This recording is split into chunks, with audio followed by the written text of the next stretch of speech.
Pencarian terhadap Kansa semakin membuat keadaan penuh ketegangan. Waktu terus berjalan, tetapi keberadaan Kansa masih belum juga ditemukan. Emran dan Fatan yang sama-sama berada di kawasan pegunungan itu semakin dipenuhi kecemasan. Di balik rasa khawatir itu, keduanya juga diliputi kemarahan yang sulit ditahan. Firasat buruk mulai muncul ketika beberapa petunjuk mengarah pada fakta bahwa orang terakhir yang bersama Kansa adalah Funi. Hal itu membuat Emran dan Fatan mulai mencurigai sesuatu yang sangat serius telah terjadi. Bagi Emran, bayangan bahwa Kansa mungkin disakiti oleh orang yang ia kenal sendiri membuat hatinya dipenuhi rasa bersalah sekaligus amarah. Selama ini konflik di sekitar Kansa memang sering terjadi, tetapi ia tidak pernah membayangkan ada orang yang berani melakukan tindakan sejauh itu. Fatan juga merasakan hal yang sama. Selama ini ia selalu berusaha melindungi Kansa dari berbagai bahaya yang mengancamnya. Jika benar ada seseorang yang sengaja mencelakai Kansa, ia tidak akan pernah bisa menerima hal itu begitu saja. Karena itulah dalam pencarian tersebut keduanya memiliki satu tekad yang sama, menemukan Kansa dalam keadaan selamat. Di dalam hati mereka ada harapan besar bahwa Kansa masih hidup.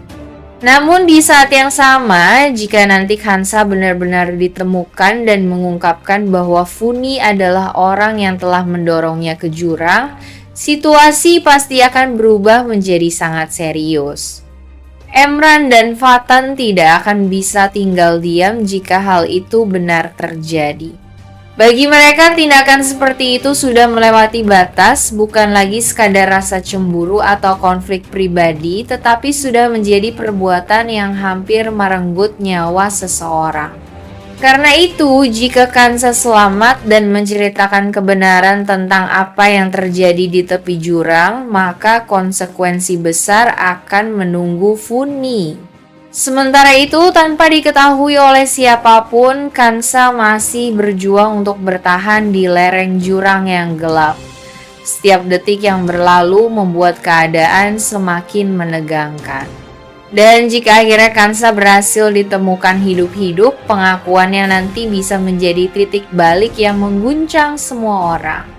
Di saat Emran dan Fatan masih terus mencari keberadaan Kansa di sekitar kawasan pegunungan, sebuah kabar mengejutkan akhirnya mulai beredar. Beberapa orang yang ikut membantu pencarian melihat tanda-tanda bahwa ada seseorang yang masih hidup di lereng jurang. Dari kejauhan tampak seorang wanita yang berusaha bergerak lemah di antara semak-semak dan bebatuan. Wanita itu adalah Kansa. Meskipun tubuhnya penuh luka dan kondisinya sangat lemah, Kansa ternyata masih bertahan hidup setelah jatuh ke jurang. Ia tersangkut di lereng yang dipenuhi semak dan batu besar sehingga tidak jatuh sampai ke dasar yang paling dalam. Ketika kabar itu sampai kepada Emran dan Fatan, keduanya langsung bergegas menuju lokasi. Perasaan mereka campur aduk antara lega, cemas, dan marah. Lega karena Kansa masih hidup, namun juga dipenuhi emosi karena membayangkan apa yang sebenarnya telah terjadi hingga Kansa bisa berada di tempat berbahaya seperti itu. Sementara itu di tempat lain, Fanny yang sebelumnya merasa yakin bahwa Kansa tidak akan pernah kembali justru mulai menerima kabar yang membuatnya gemetar. Kabar bahwa Kansa ditemukan dalam keadaan masih hidup sampai ke telinganya.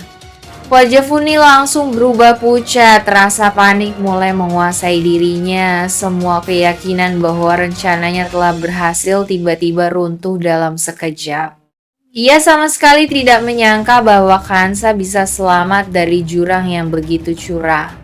Ibunya yang mendengar kabar itu juga ikut terkejut. Situasi yang sebelumnya mereka kira sudah selesai, kini justru berubah menjadi ancaman besar. Jika Kansa benar-benar selamat dan sadar sepenuhnya, maka bukan tidak mungkin Kansa akan menceritakan apa yang sebenarnya terjadi di tepi jurang. Pikiran itu membuat Funi semakin panik. Untuk pertama kalinya sejak kejadian itu, ia mulai menyadari bahwa tindakannya bisa membawa konsekuensi yang sangat besar bagi hidupnya. Sementara itu di lokasi jurang, Emran dan Fatan akhirnya melihat sendiri Kansa yang sedang dievakuasi dari lereng. Tubuh Kansa terlihat lemah, namun ia masih bernapas dan berusaha membuka matanya. Kenyataan bahwa Kansa masih hidup menjadi sebuah kabar yang mengguncang banyak orang. Dan bagi Funi, kabar itu bukan sekadar kejutan, melainkan awal dari ketakutan besar yang mungkin akan segera menghampirinya.